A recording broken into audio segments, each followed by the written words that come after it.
পুঁজিপতিদের দিয়ে ভারতবর্ষ এগোনোটা এগোনো নয়। যেদিন ভারতবর্ষের 150 কোটি মানুষ খেতে পাবেন, যেদিন 150 কোটি মানুষের মাথায় ছাদ থাকবে, যেদিন 150 কোটি মানুষের অঙ্গে বস্ত্র থাকবে, সেই দিন ভারত এগোবে।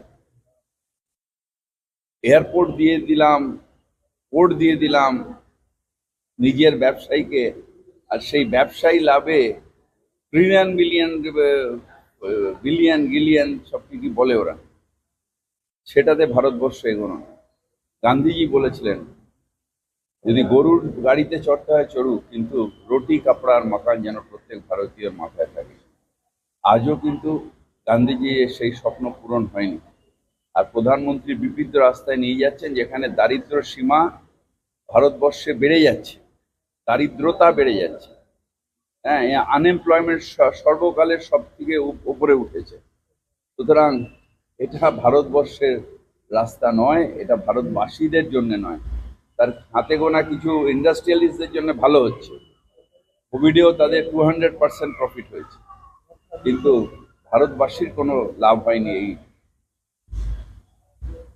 এই প্রথমে মোদী সরকার, আর তারপরে এখন নীতিশ নাইডু ডিপেন্ডেন্ট অ্যালায়েন্স।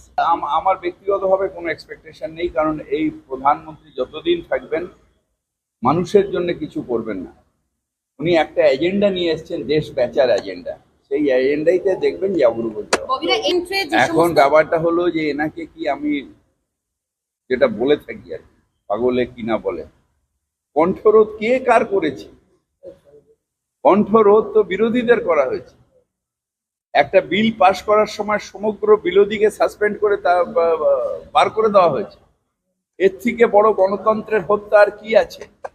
আজকে যেহেতু বিরোধী বেঞ্চ অনেক ভারী হয়ে গেছে, তাই উনি ভয় পাচ্ছেন।